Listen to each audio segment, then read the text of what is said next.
Hello! I'm super excited to start this course with you, but as always, before we do, we need to see where we're starting and where we're ending up so we have a clear path to succeeding. So let's see what this course will look like for you. We're first going to start off with creating our hacking lab. Now don't worry, whether you're on Windows, Mac, or Linux, you're going to be able to follow, because what we'll do is use something called a virtual machine to install Kali Linux, which is often used with ethical hacking, onto our machine so that we can simulate and create our hacking environment. Don't worry, all the tools we're going to use is free, and you're going to be able to set up your computer in a way to follow the rest of the course. And you're also going to have a professional setup. We're also going to cover some basics on hacking, some fundamentals and principles that's going to set us up for success later on in the course. Then we have an optional part. For those that really want to get into programming as well and possibly programming some of our projects later on in the course, we're going to teach you Python from scratch, or if you know Python already, as a refresher, so that you can also learn an extra pair of skill set for some harder projects that we have in the course. Then we get into the fun part. And the first step we're going to dive into after we have our hacking lab and some of our programming skills sharp is reconnaissance.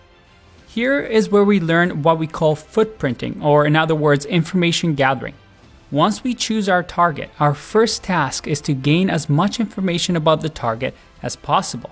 We're going to talk about IP addresses, about the Whois tool, the WhatWeb stealth scan, finding usernames, building an email scraper tool, and other tools available to us to gather as much information as possible.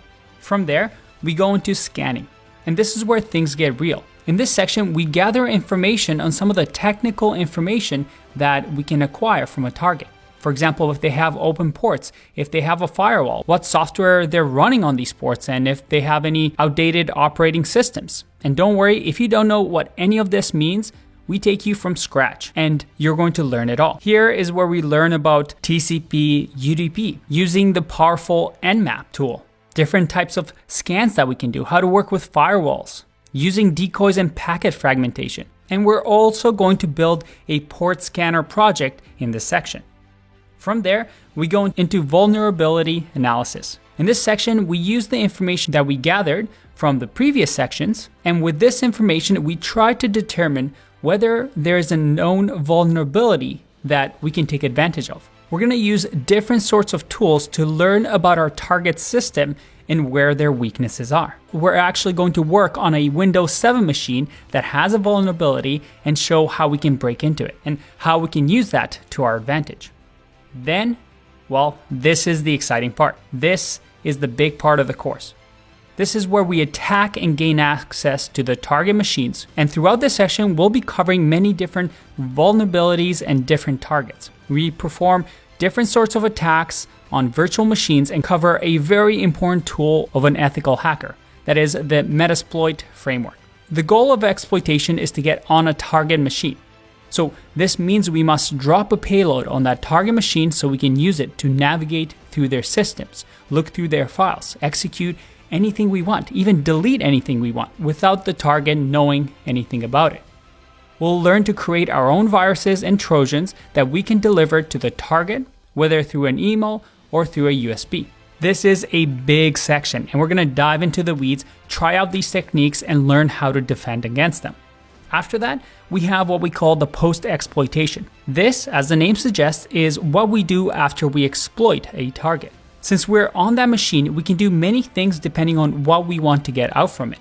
At the end, after we do all the things we wanted by exploiting the target, we want to make sure we cover our tracks by deleting any event logs or deleting any evidence that we were ever on that machine. We're going to learn lots of things here, such as creating persistence on a target machine, and even creating a backdoor in one of our projects.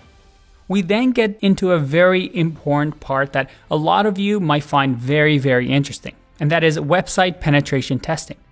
This is a big topic for an ethical hacker, and in this section, we're mainly targeting websites and their bugs and vulnerabilities. These vulnerabilities can be anything from misconfigurations, SQL injections, information disclosures, command injections, cross-site scripting attacks. And we're also going to code our own and create our own project, a login brute force script, and also a directory discovery tool. Again, in this section, you're going to learn how to use these techniques and therefore defend against them on your own website or a client's website. Then we get into something that you have to know as an ethical hacker. It's the man-in-the-middle attack. This is an attack that is used inside a network, and this allows us to sniff any unencrypted data and see it in plain text. So we could use this technique to see passwords for some websites. And we're going to cover some of the main tools that hackers use when doing a man-in-the-middle attack. We then have a bonus section on Wi-Fi and wireless cracking. This is the section where we want to gain access to a network by cracking its wireless password. And we're going to talk about things like AirCrack password cracking and Hashcat password cracking, and show you how you might use this and how attackers might use this on your wireless network. Now, we got lots to cover, but I also want to talk about the best part right here. Our online private community of over 300,000 students. We have people chatting here every day, helping each other out to finish the course, doing challenges together, and talking about the latest and greatest in technology. This is an optional resource for you to use so you can have back and forth conversation with other students and myself so you feel like you're part of a real classroom. But you know what?